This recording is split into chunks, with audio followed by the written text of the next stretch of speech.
Carla Renata, the Curvy film critic. The what? The Curvy? Curvy. Oh, okay. Curvy. Okay, gotcha. He's like, what was that? No, when you came around, I thought to myself, she must be the Curvy film critic. You got jokes. You got jokes.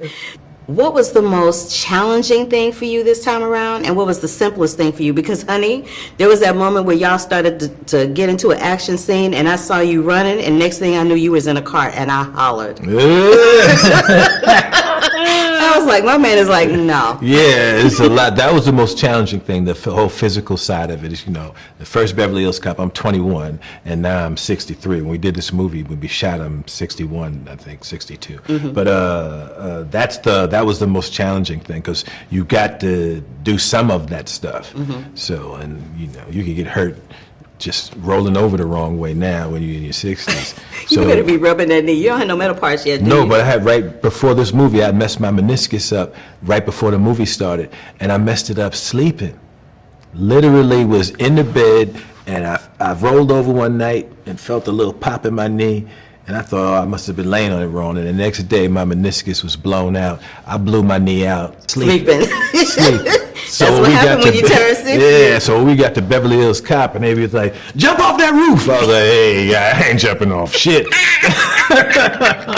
That is pure comedy. Yeah. This summer seems to be like a summer of sequels. There are a lot of films having sequels that are being released this particular summer.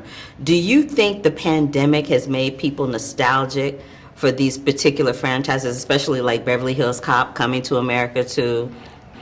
I think what the pandemic did was it made studios nervous, because after the pandemic, people stopped going to the movies as much. Right. And I think they're trying to bring them back with things that are familiar. So they kind of don't know what they developed a bunch of stuff that, you know, that they're hoping that audiences, they have a built-in audience. I think that's what happened. I was talking to Jerry, and he was saying that y'all worked for 15 years to get the script right. Was the daddy-daughter element of it something that made you go, okay, this is what I want to do? That's exactly what happened. We did maybe 8 scripts over the years, and it was never right, because it was just Axel doing the different variations of what he did in the other movies. And it's like, well, you know, Axel in the first 2 Beverly Hills Cop, he has some skin in the game. His friend gets killed the first one, and the second one, his boss is killed, and that's why he's out there. And then the third one, Axel's out there because Uncle Dave, like a Disney character, is in trouble. And it's like, it was nothing to get your teeth in.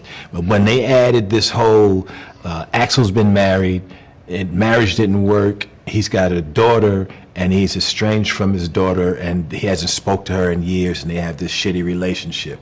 And that's why Axel is coming back to Beverly Hills. Not because it's like, yo, it's something, he's coming here to save his daughter. And once we added that, and then we added all of that in the subplot that, you know, that Axel is working out his stuff with his daughter, and it's a cops and robbers on the surface, right. But behind the scenes, you know, I'm trying to reconcile with my daughter, and we're trying to get it just made the whole thing work. Y'all scenes were lovely, and I'm gonna say this to you this time, as I said to you last time I spoke to you. I really appreciate the fact that you reach back in the comedy community and you put people on. So this time we saw Affion Crockett up in there, and Affion's been around for a minute, but this is a different type of exposure for him. I wholeheartedly appreciate that about you as an actor, as a businessman, as a comedian, because it's very, very unselfish, and that speaks volumes to your character. I always have loved to be around the new up and coming ones and the old legends. I'm always trying to do something when we get a bunch of funny people around and have them. I've always done it, but it's kind of selfish, you know. Because I get some help. It's like, hey, I got somebody I know that's funny in the scene. It ain't all on me. And then you get to work with them.